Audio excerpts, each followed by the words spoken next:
Je m'appelle Antonio Dot. Il y a quelques semaines, j'ai eu une nouvelle vision, différente de tout CE que j'avais connu auparavant. Il ne s'agissait pas d'un homme en particulier, ni d'une administration ou d'une élection. C'était quelque chose de bien plus vaste, qui concernait chaque être humain sur la Terre Dot. Dans cette vision, Jésus m'a montré une scène qui va secouer tous les coins de cette planète. Quelque chose que beaucoup ne sont pas prêts à entendre, mais que personne ne pourra ignorer. Je sais que CE que je vais dire peut paraître dur, et peut-être que certains riront, critiqueront ou qualifieront cela de foudotte. Mais quand le Seigneur parle, mon devoir n'est pas de plaire aux hommes, mais de lui obéir. En tant que prophète, je n'ai pas le droit de garder le silence, ni de cacher CE que j'ai vu. CE qui arrive est réel, et le nier ne l'empêchera pas de se produire. La vision a commencé avec une telle intensité que tout mon corps a tremblé. Je priais seul, tard dans la nuit, lorsqu'une lumière vive a envahi la pièce. Ce n'était pas une lumière ordinaire. Elle était vivante. Au milieu de cette lumière, j'ai vu la silhouette du Seigneur Jésus, avec des yeux comme des flammes de feu et un visage empreint d'autorité et de compassion. Il m'a appelé « Francisco, lève-toi, j'ai quelque chose à te montrer. C'est bientôt la fin. Le temps est écoulé. » Mon cœur s'est emballé. Je savais que CE n'était pas un rêve ordinaire. L'atmosphère a changé. Je sentais le poids des mots avant même qu'ils ne parlent. C'était comme si j'étais confronté à une sentence irrévocable. Jésus m'a montré la terre vue d'en haut.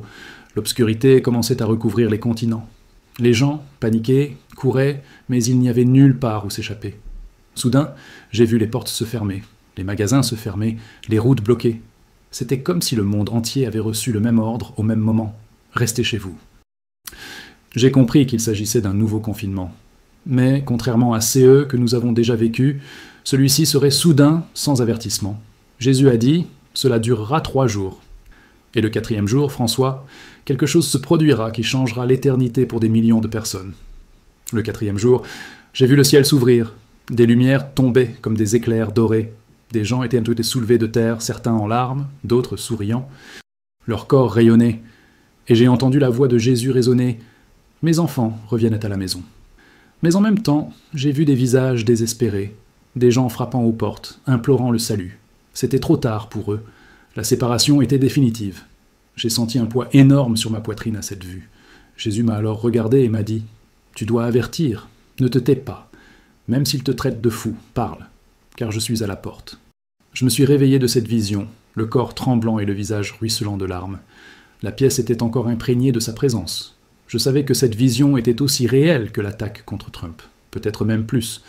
La différence, c'est que cette fois, ce n'est pas un avertissement adressé à une seule personne ou à un événement politique. C'est un avertissement adressé à tous les habitants de cette planète. Et si vous entendez cela maintenant, ce n'est pas une coïncidence.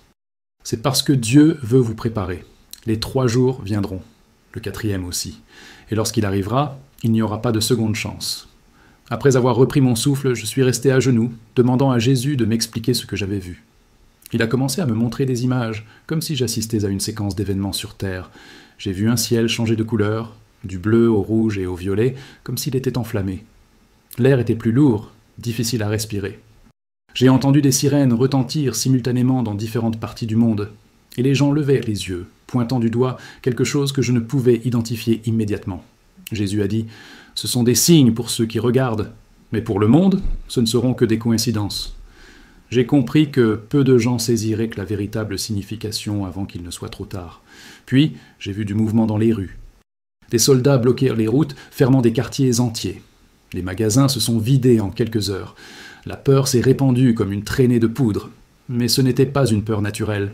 C'était quelque chose de spirituel, comme si l'atmosphère était pleine de désespoir et de confusion. Certains ont couru acheter de la nourriture et de l'eau, d'autres se sont simplement enfermés chez eux. Jésus a dit « Les gens penseront que c'est de leur faute. Mais je vous dis que c'est la permission du Père que ce qui est écrit s'accomplisse. » Mon cœur s'est serré, car je comprenais qu'il n'y avait pas de retour en arrière possible. Le temps pressait. Le 1er jour serait rempli de choc et de confusion. Les gens chercheraient encore à comprendre ce qui se passait. Certains penseraient qu'il s'agissait d'un nouvel exercice de contrôle, comme par le passé. Mais Jésus a dit « Le 2e jour, la peur les gagnera. Les familles seront divisées. Les uns accuseront les autres. L'amour se refroidira. » J'ai vu des bagarres dans les rues, des voisins se dénoncer, et un étrange silence régnait dans les villes, comme si tout le monde attendait un malheur.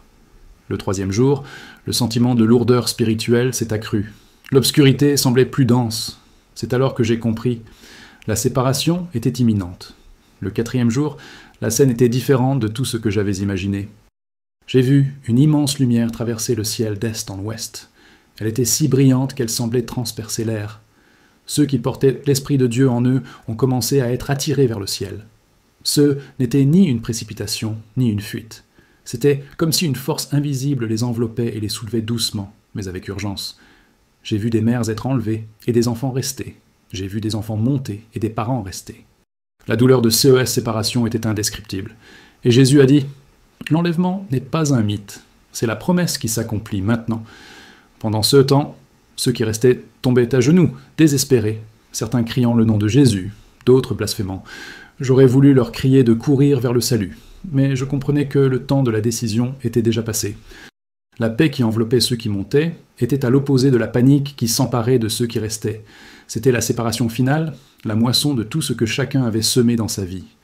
Jésus me regarda et dit « Tu as vu, maintenant va raconter. Il ne s'agit pas d'inspirer la peur, mais d'appeler à la repentance. Car il est encore temps, mais pas beaucoup. » À la fin de la vision, j'ai ressenti un tel poids que mes jambes pouvaient à peine me soutenir. J'ai passé des heures à pleurer, non pas par peur pour moi-même, mais pour les millions de personnes qui ne sont pas préparées. Je savais que, tout comme le rêve de Trump s'est réalisé, cette vision se réaliserait aussi. Peu importe leur moquerie ou leur incrédulité. Je préférerais être traité de fou et avoir quand même parlé, plutôt que de rester silencieux et de regarder des gens partir pour l'éternité sans Christ. Si vous m'écoutez, sachez ceci. Les signes sont déjà là. Et lorsque les 3 jours commenceront, il n'y aura pas de temps pour se préparer. La préparation, c'est maintenant. Lorsque la présence de Jésus s'est dissipée et que la pièce est redevenue normale, j'ai su que je devais m'assurer que ce n'était pas le fruit de mon imagination. La première chose que j'ai faite a été d'ouvrir ma Bible et de demander au Saint-Esprit de confirmer la vision. Mon regard est tombé sur Matthieu 24, où Jésus parle de signes dans le ciel et sur la terre, et de la séparation entre ceux qui sont prêts et ceux qui ne le sont pas. Chaque verset semblait correspondre à ce que j'avais vu. Ce n'était pas une coïncidence. Je me suis aussi souvenu de Joël 2,31, qui dit que le soleil se changera en ténèbres et la lune en sang avant que vienne le jour grand et redoutable du Seigneur. Les images que j'ai vues dans la vision étaient aussi saisissantes que ces mots. Je ne suis pas du genre à me précipiter sur Internet pour partager quelque chose sans d'abord chercher le discernement. J'ai passé 3 jours à jeûner et à prier, demandant à Dieu de m'accorder la paix nécessaire pour partager. Et il l'a fait. Pendant la prière, j'ai ressenti à nouveau la même atmosphère que celle de la vision, comme si le ciel était tout proche. C'est alors que j'ai compris que le message ne s'adressait pas seulement à moi, ni à mon Église, mais à tous ceux qui ont des oreilles pour entendre. Ce n'est pas une question de nationalité, de parti politique ou de statut social. Il s'agit d'être prêt à rencontrer le roi des rois. Jésus m'a montré que beaucoup de gens, y compris au sein des églises, ne sont pas préparés. Certains sont distraits par des débats sans importance, d'autres pensent qu'ils auront le temps de se réparer plus tard. Mais ce qu'il m'a fait comprendre, c'est que ces 3 jours viendront sans prévenir. Il n'y aura pas d'alerte, pas d'occasion de réfléchir longuement. Soit vous serez prêts, soit vous serez pris au dépourvu. Et vous, si ces 3 jours commençaient aujourd'hui, seriez-vous parmi ceux qui montent ou parmi ceux qui restent? Réfléchissez bien avant de répondre dans votre cœur. Je sais que beaucoup se moqueront de cette vision. C'est déjà arrivé lorsque j'ai parlé de l'attaque contre Trump. Certains ont ri, d'autres m'ont traité d'alarmiste. Mais en voyant les images à la télévision, ils sont restés sans voix. Je ne veux pas que la même chose se reproduise avec cet avertissement. Car lorsqu'il se réalisera, il n'y aura pas de temps pour changer de camp. Et le poids de cette vérité me pousse à m'exprimer, même si cela me coûte des amitiés, une réputation et du réconfort. Mieux vaut être rejeté par les hommes et approuvé par Dieu que l'inverse. Si vous me demandez comment vous préparer, je vous répondrai « Commencez dès aujourd'hui. Confiez véritablement votre vie à Jésus. Ne vous contentez pas d'assister à un culte, vivez en disciple. Lisez la parole chaque jour, priez, jeûnez, servez les autres et gardez votre cœur pur. Pardonnez. Abandonnez les pratiques qui, vous le savez, attristent le Saint-Esprit. Ce n'est pas une question de peur, c'est une question d'amour et d'obéissance. Car ceux qui aiment et obéissent sont déjà prêts pour l'enlèvement, que ce soit le 4e jour ou dès maintenant. Je ne connais ni le jour, ni l'heure. Personne ne le sait. Mais je sais que c'est proche. Jésus m'a montré que nous le sentons déjà dans l'air. C'est comme avant une tempête, quand le vent tourne et que le ciel s'assombrit. On pressent que quelque chose va se produire, même sans en connaître le moment précis. C'est comme ça, maintenant. Et c'est pourquoi je parle. Car mon rôle n'est pas de prédire les dates, mais de préparer les cœurs, Et si je me tais, le sang de beaucoup sera sur mes mains. Je ne peux pas permettre cela. Dans la vision, au 4e jour, tout changea en un clin d'œil. Le ciel, déjà lourd et étrange les jours précédents, s'ouvrit d'une lumière si intense qu'aucune ombre ne pouvait lui résister. C'était une lumière vivante, non pas comme le soleil, mais comme si elle était la présence même de Dieu envahissant l'atmosphère. Cette lumière commença à descendre en rayons qui touchèrent des personnes spécifiques, et à leur contact, elles furent enveloppées et soulevées vers le ciel. Aucun cri de peur ne s'échappa de leur bouche, seulement des larmes de joie et d'adoration. Certains levèrent les mains, d'autres fermèrent simplement les yeux, mais tous savaient qu'ils rentraient chez eux. Tandis que ces personnes grimpaient, j'en ai vu d'autres courir après elles, essayant de les attraper par les pieds ou les vêtements, mais leurs mains les ont transpercées. Le désespoir sur les visages de ceux qui restaient était quelque chose que je n'oublierai jamais. C'était un mélange de panique et de repentir tardif. J'ai vu un homme tomber à genoux, criant « Jésus, prends-moi aussi !» Mais la voix du Seigneur a retenti avec fermeté « Je ne te connais pas !» Cette phrase a résonné comme un marteau dans mon cœur. J'ai alors compris qu'il ne s'agissait pas de religion, mais de relation et de véritable obéissance. Des familles étaient séparées. J'ai vu une mère grimper tandis que son fils adolescent, resté derrière, pleurait et essayait de la rejoindre. J'ai vu un père être emporté tandis que sa femme, restée, criait son nom. C'était une profonde coupure, sans anesthésie. Et Jésus a dit « Je ne suis pas venu apporter la paix, mais l'épée. Aujourd'hui, je sépare les justes des injustes. » Ces paroles étaient dures, mais nécessaires. Il m'a fait comprendre que l'enlèvement est aussi un acte de justice divine, où chaque choix fait dans cette vie révèle son fruit éternel. En observant, j'ai remarqué que le bruit ambiant avait changé. Un léger chœur venait d'en haut, comme des voix chantant quelque chose que je ne comprenais pas, mais qui transmettait paix et sécurité. Au même moment, sur terre, il y avait des cris, des sirènes, et même des blessés dans la confusion. J'ai vu des chefs religieux que je connaissais prendre du retard. Ils prêchaient, chantaient, et même organisèrent des événements, mais Jésus ne les acceptait pas. Et il m'a dit « Ils m'ont servi des lèvres, mais non du cœur. » Ils recherchèrent les applaudissements, pas ma présence. Le contraste était saisissant. Ceux qui s'élevaient étaient en paix absolue, même s'ils laissèrent derrière eux des êtres chers. C'était comme si une nouvelle conscience les avait saisis, la certitude d'être enfin là où ils avaient toujours été. Ceux qui restaient étaient saisis d'une peur paralysante, comme s'ils avaient perdu leur dernière chance. Cette peur provenait non seulement de ce qu'ils voyaient, mais aussi de la conscience d'avoir été avertis et d'avoir choisi de l'ignorer. J'en ai vu certains courir vers les églises, frapper aux portes, mais elles étaient vides. À la fin de cette partie de la vision, Jésus s'est tourné vers moi et m'a dit « Francisco, tu as vu le contraste entre ceux qui sont en moi et ceux qui ne le sont pas. Maintenant, parle. Montre aux gens que CE n'est pas le moment de jouer avec la foi. N'attends pas le premier jour du confinement pour commencer à prier. Le moment est venu de décider.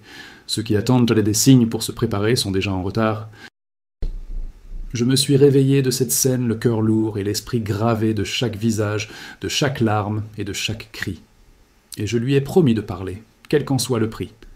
Dans la vision, Jésus m'a ramené dans le passé pour comprendre à quoi ressembleraient les 3 jours précédant l'enlèvement. Il a dit « Sois attentif, car beaucoup penseront qu'il s'agit d'un simple mouvement humain, mais CE sera l'accomplissement de CE, que le Père a déjà déterminé. » Premier jour, j'ai vu la nouvelle se répandre comme une traînée de poudre. Ce n'était pas seulement dans un pays, c'était mondial. Les gouvernements annonçaient, presque simultanément, que chacun devait rester chez soi. J'ai vu des drones survoler des quartiers, des rues désertes et des magasins fermés précipitamment. Certains essayèrent de faire des provisions de nourriture et d'eau, tandis que d'autres se moquaient, affirmant que ce ne serait que un autre confinement comme les autres. Dès le premier jour, j'ai senti quelque chose de différent dans l'air. Ce n'était pas seulement une peur humaine. C'était comme si une pression invisible poussait l'humanité à rentrer chez elle. J'ai vu des voisins se méfier les uns des autres, des familles se disputer. Certains essayèrent de garder leur calme, d'autres montraient déjà des signes de panique. Jésus a dit « C'est le jour où mon peuple commencera à sentir dans son esprit que quelque chose de bien plus grand est sur le point de se produire. Ils ne sauront pas ce que c'est, mais ils ressentiront le besoin de prier sans cesse. » Non, deuxième jour, l'atmosphère s'est détériorée. Les tensions entre les gens ont augmenté. J'ai vu des publications sur les réseaux sociaux avec des théories et des accusations, mais aussi beaucoup de confusion. Certains ont parlé d'une opération militaire, d'autres d'un effondrement financier, mais personne n'en était sûr. J'ai vu des familles cadenasser leurs portes, renforcer les fenêtres, et même former des groupes armés. En même temps, j'ai remarqué que ceux qui avaient le Saint-Esprit ressentaient une étrange paix dans leur cœur, comme renforcés pour ce qui allait arriver. Jésus a dit « En ce jour, les masques tombent. L'amour de beaucoup se refroidit. » Le troisième jour, c'était le moment le plus intense avant l'enlèvement. Le ciel semblait plus sombre, même en plein jour. On n'entendait ni le chant des oiseaux, ni le bruit des voitures, juste un silence étouffant. Les gens étaient déjà épuisés, physiquement et émotionnellement. J'ai vu des familles sans nourriture, des enfants en pleurs, des adultes assis par terre, le regard perdu dans le vide. J'ai aussi vu beaucoup de personnes s'agenouiller pour prier, certaines sincèrement, d'autres simplement par peur. Jésus a dit « Le troisième jour, ceux qui me connaissent seront préparés en esprit, et ceux qui ne me connaissent pas seront dans le désespoir. » En observant, j'ai remarqué que certains croyants, même isolés, étaient à genoux, louant Dieu, chantant des louanges et pleurant de gratitude. Ils ne savaient pas exactement CE que le lendemain leur réserverait, mais ils faisaient confiance au Seigneur. Ceux qui rejetaient peu la foi, en revanche, même en se souvenant des avertissements, restaient endurcis, se plaignant et blâmant Dieu pour leur souffrance. C'est ce jour-là que Jésus m'a parlé plus sérieusement. Le lendemain, tout change. C'est alors que je viens chercher mon bien. Ce qui m'a le plus frappé, c'est que ces 3 jours ne seraient pas seulement un événement physique, mais une épreuve spirituelle. Les choix que chacun aurait faits avant cela détermineraient de quel côté il se rangerait le 4e jour. Il n'y aurait pas de place pour l'improvisation spirituelle. Lorsque Jésus eut fini de me montrer cela, j'ai ressenti une urgence sans précédent. Je savais que je devais partager exactement ce que j'avais vu, car lorsque les portes se fermeraient et que les ordres seraient donnés, il serait déjà trop tard pour beaucoup. Il est temps de se préparer. Jésus m'a dit que, même si personne ne connaît le jour ni l'heure exacte, des signes clairs apparaîtront pour ceux qui sont attentifs. Il a dit « Beaucoup l'ignoreront, mais mes enfants sauront discerner l'heure. » Le premier signe que j'ai vu était dans le ciel. CE n'était pas un phénomène astronomique ordinaire. Le soleil semblait perdre son éclat naturel, et la lumière devenait plus orangée, presque comme si la planète était sous un filtre étrange. Les nuages formaient des motifs inhabituels, certains ressemblant à des spirales, d'autres à des vagues gelées. Quiconque a l'habitude de lever les yeux comprendra que quelque chose avait changé. Un autre signe que Jésus m'a montré était l'agitation mondiale. Pas seulement des conflits isolés, mais un sentiment collectif de tension. J'ai vu des manifestations émerger simultanément dans plusieurs pays, comme s'il y avait une indignation générale contre les dirigeants mondiaux. Parallèlement, j'ai vu des réunions secrètes entre les autorités, comme si elles préparaient quelque chose qu'elles ne voulaient pas révéler au peuple. Ce climat de méfiance grandissait, mais personne ne parvenait à en identifier la véritable cause. Pour ceux qui regardent, ce serait un signal d'alarme pour intensifier la prière. Le 3e signe était lié à la nature. J'ai vu des tremblements de terre dans des endroits qui n'avaient jamais été touchés auparavant. J'ai vu des mers se soulever sans raison apparente et des vents violents surgir soudainement dans des villes tranquilles. Ce n'étaient pas des catastrophes, mais suffisamment pour attirer l'attention. Jésus a dit « Quand la création se mettra à se mouvoir, comme dans les douleurs de l'enfantement, sachez que l'enfantement est proche. » J'ai compris que la planète elle-même réagissait à l'accomplissement prochain de la promesse. Le 4e signe était spirituel et ne pouvait être perçu par ceux qui n'étaient pas en communion avec Dieu. J'ai vu des croyants du monde entier avoir des rêves et des visions similaires, même sans se connaître. Beaucoup ont rapporté des messages sur les 3 jours et le 4e jour, se confirmant mutuellement sans aucun accord. Jésus a dit « Mon esprit répandra des révélations pour unir et avertir mon peuple. Mais seuls ceux qui sont disposés à écouter croiront. » Cela m'a profondément touché, car j'ai réalisé que je n'étais pas seul à être mis en garde. Jésus m'a également montré que les signes ne viendraient pas pour semer la panique chez son peuple, mais pour préparer leur cœur. Il a dit « Mes enfants ressentiront la paix même en voyant ces choses. Ils sauront que la rédemption est proche, mais ceux qui ne me connaissent pas ressentiront la peur et la confusion, car ils ne comprendront pas ce qui se passe. Cette différence sera évidente. Tandis que certains courront faire des provisions et se cacher, d'autres seront à genoux, remerciant et louant Dieu. » Finalement, Jésus a dit quelque chose qui résonne en moi chaque jour. N'attendez pas que le monde confirme CE que j'ai dit. Ils se moqueront, ils essaieront de l'expliquer par la science et la politique. Mais ceux qui connaissent ma voix sauront qu'il est temps de se préparer. Et c'est pourquoi je parle. Non pas pour effrayer, mais pour avertir. Car lorsque les 3 jours commenceront, il n'y aura plus de temps pour une foi improvisée.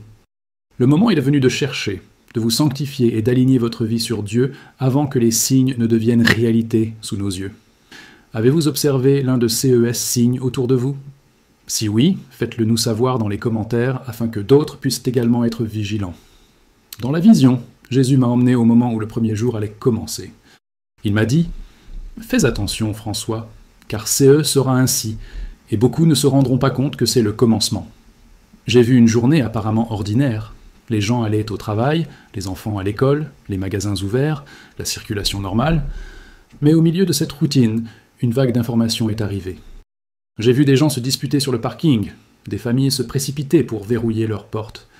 Dans les rues, policiers et militaires ont commencé à apparaître dirigeants et, dans certains cas, forçant les gens à rentrer chez eux.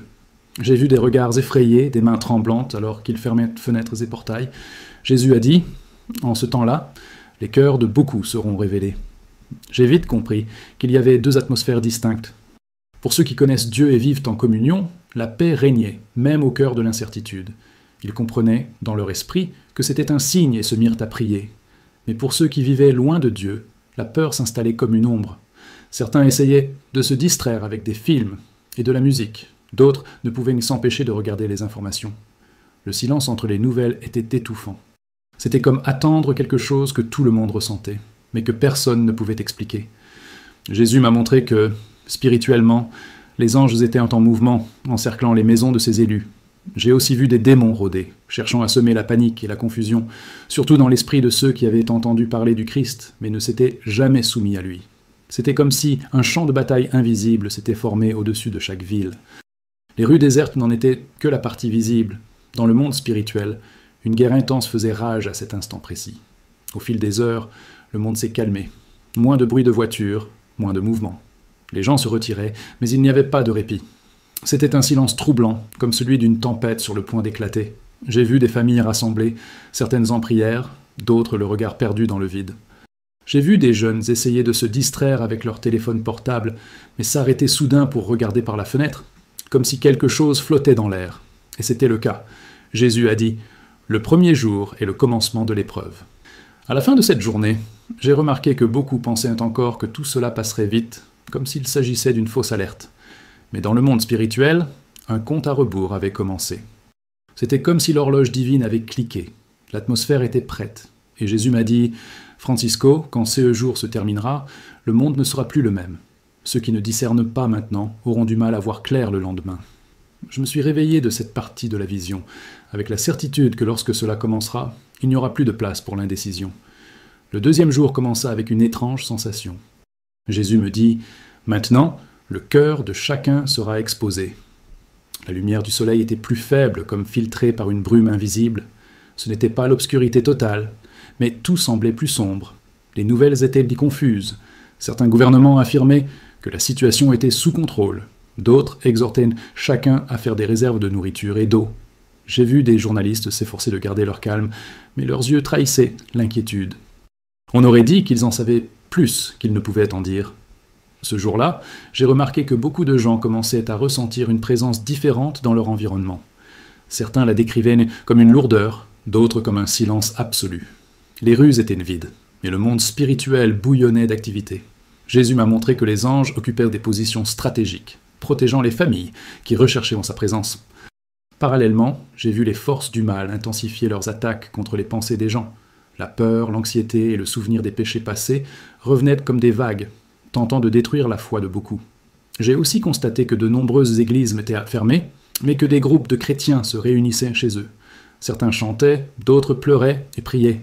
Jésus a dit « Le deuxième jour, la foi sera affinée. » Beaucoup de ceux qui ne m'ont servi qu'en parole décideront, une fois pour toutes, s'ils sont avec moi ou non. Cette phrase a profondément résonné en moi.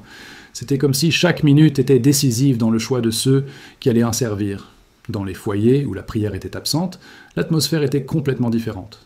Les disputes s'intensifiaient, les relations se dégradaient, et la peur suscitait la méfiance.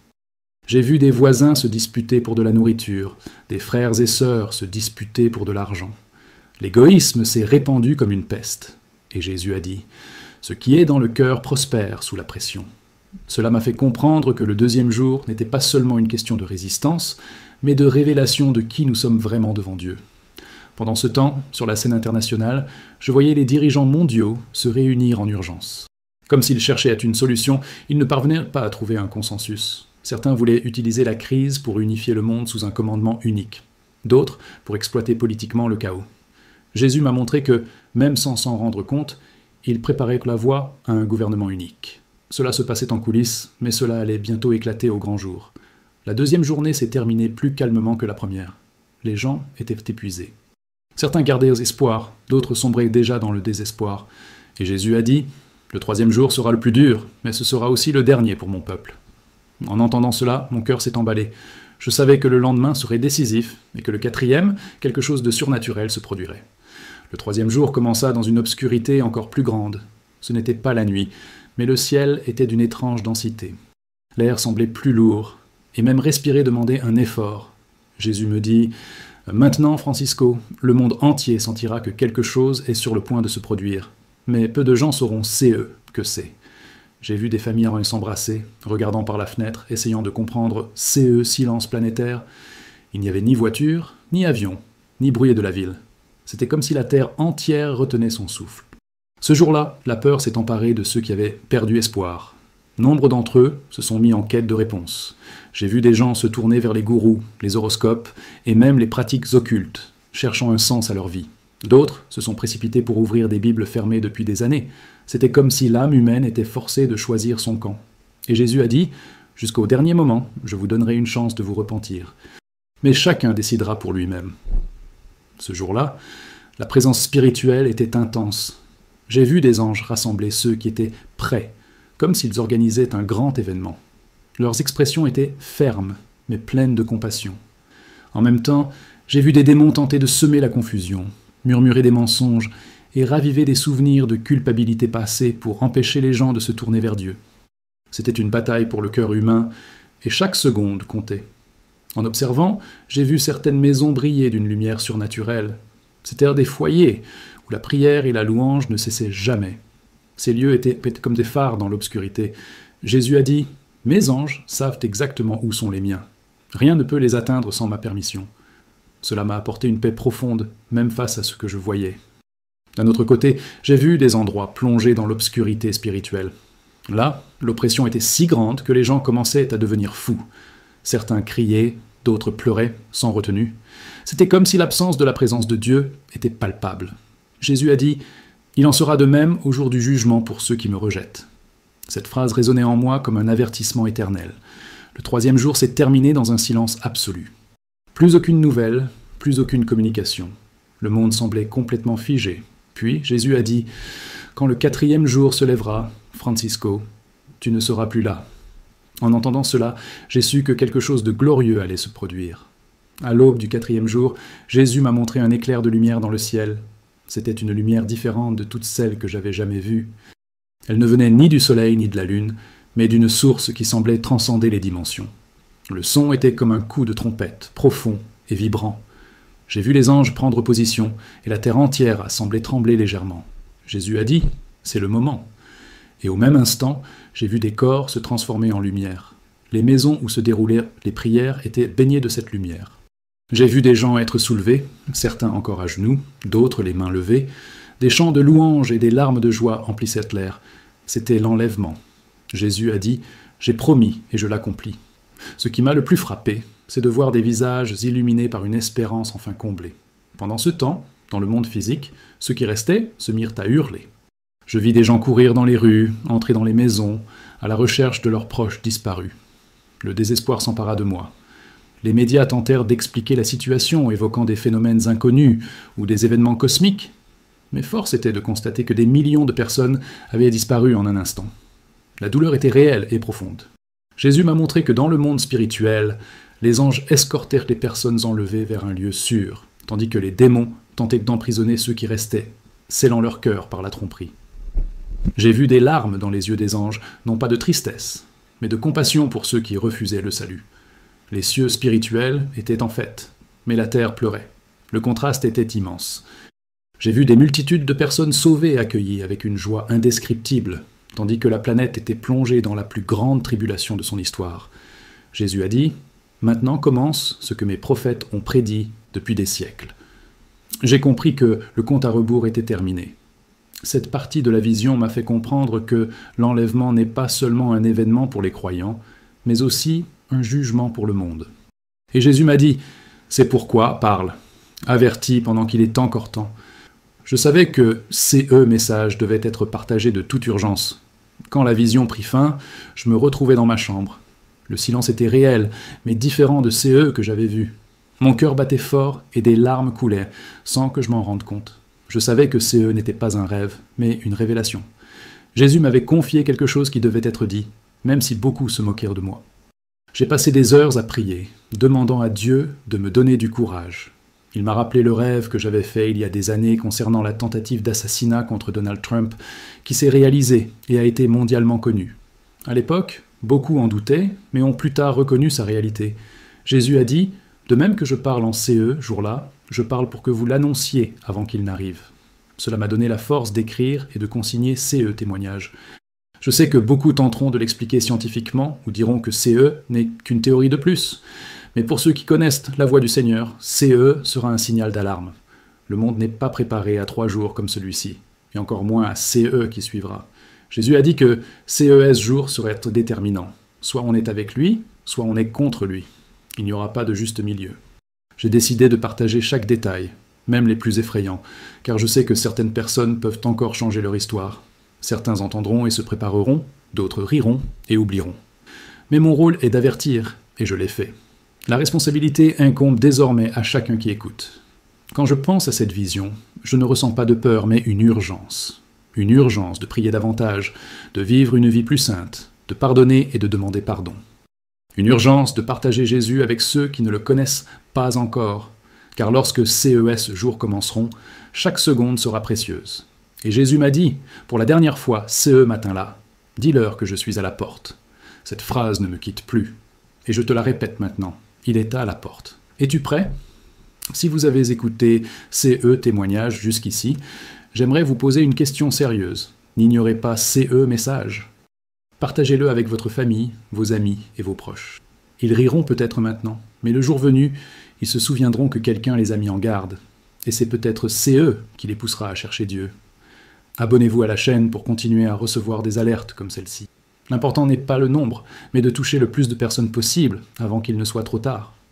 Chaque commentaire, like ou partage permet à ce message d'atteindre des endroits que je n'aurais jamais pu atteindre seul. Vous pouvez être le pont qui sauve quelqu'un. N'attendez pas que les choses empirent avant de décider de chercher Dieu. Commencez dès maintenant. Lisez la Bible, priez, demandez pardon pour vos péchés et confiez votre vie à Jésus. Il ne vous appelle pas à une religion, mais à une vraie relation. Il veut être avec vous, non seulement dans CES moments difficiles, mais pour l'éternité. Si vous avez ressenti quelque chose de différent en écoutant CE témoignages, ne l'ignorez pas. C'est le Saint-Esprit qui parle à votre cœur. Il vous appelle à être parmi ceux qui seront enlevés le 4e jour. N'endurcissez pas votre cœur. Dites oui à Jésus aujourd'hui. Et s'il vous plaît, partagez cette vidéo avec le plus grand nombre. Cliquez sur « Partager ». Ne la gardez pas pour plus tard, car il n'y en aura peut-être pas. Soyez la voix qui réveille quelqu'un avant qu'il ne soit trop tard.